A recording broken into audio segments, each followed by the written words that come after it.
friend. We are all interested in the future, for that is where you and I are going to spend the rest of our lives. And remember, my friend, future events such as these will affect you in the future.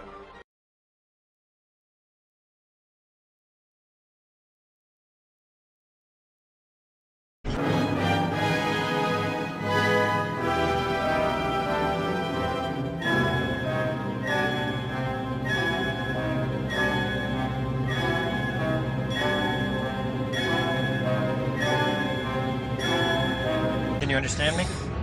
Are you cold? Shivers, it's the drugs we gave you. Is it now? What? Is it now? Yes, this is all happening right now. Now, I think one of the conventions by which we tend to be fooled more than almost any other is time. And for all human beings, time is a matter of extraordinary importance. And perhaps this is one of the principal ways in which we differ from animals. Because man has been called a time-binding animal. That is to say, a creature who is vividly aware of the fact that his life moves, as it were, along a line from the past through the present and into the future. Animals apparently live pretty much moment by moment. They don't appear to have very strong memories. But because man has a strong memory, he is able to bear the past in mind and, as it were, cast it forward into visions of the future based upon what has happened in the past. And therefore, although this facility gives man the most extraordinary ability to plan his life, to prepare for future eventualities, at the same time, there is a very heavy price which he pays for it, and especially if he takes this ability too seriously. In other words, if he doesn't realize that the true reality in which he lives is the present moment now. For example, the animal probably doesn't concern itself very much with problems of future disease, death, or starvation, and things of that kind.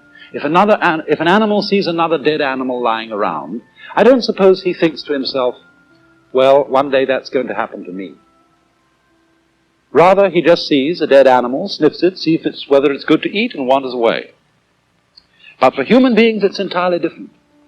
Because we actually spend most of our time and a great deal of our emotional energy living in time which is not here. Living in an elsewhere which is not concretely real.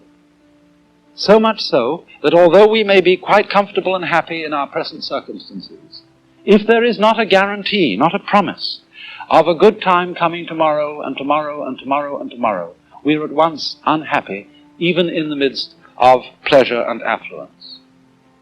And so we develop a kind of chronic anxiety about time. We want to be sure more and more, because of our sensitivity to the feeling of time, we want to be sure more and more that our future is assured. And for this reason, the future becomes of more importance to most human beings than the present. I'm tired of the future. My goodness, don't you remember when you went first to school? You went to kindergarten. And in kindergarten, the idea was to push along so that you could get into first grade. And then push along so that you could get into second grade, third grade, and so on, going up and up. And then you went to high school, and this was a great transition in life. And now the pressure is being put on. You must get ahead. You must go up the grades and finally be good enough to get to college. And then when you get to college, you're still going step by step, up to the great moment in which you're ready to go out into the world. And then when you get out into this famous world, comes the struggle for success in profession or business.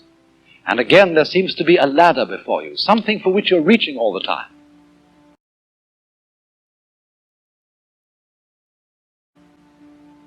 And then, suddenly, when you're about 40 or 45 years old in the middle of life, you wake up one day and say, I've arrived. Huh? And by Jove, I feel pretty much the same as I've always felt. In fact, I'm not so sure that I don't feel a little bit cheated. Because, you see, you were fooled. Huh? You were always living for somewhere where you aren't. And while, as I said, it is of tremendous use for us to be able to look ahead in this way and to plan, there is no use planning for a future, which when you get to it and it becomes a present, you won't be there. You'll be living in some other future which hasn't yet arrived. And so in this way, one is never able actually to inherit and enjoy the fruits of one's action. You can't live at all unless you can live fully now. And because now is never satisfactory, because we're never really living in it, we get more and more avid to go ahead and pursue the future. We develop our technology to a fantastic ability where we can more and more fulfill our desires for the future almost immediately, working towards a sort of push-button world. But have you ever stopped to think of what we were talking about last time? What the world would be like if you could fulfill every wish the moment you wished it. Suppose, for example, on going to bed at night, you could always dream whatever you wanted to dream. You would dream fantastic pleasures, wonderful adventures, fulfillment of all the things you ever wished. Then as time went on, don't you think you'd want to be, a little bit surprised, to have a little bit less control over what was happening to you? And after you'd experimented with this for some months or years, you might even want dreams in which you suffered.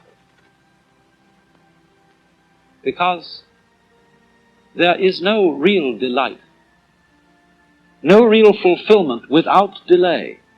Doesn't every child know on a hot day when you think, I'm terribly thirsty and I'd like an ice cream soda?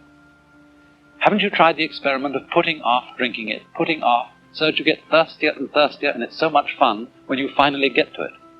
A warm welcome for British politician Nigel Farage took a cold turn at a campaign stop in England this week.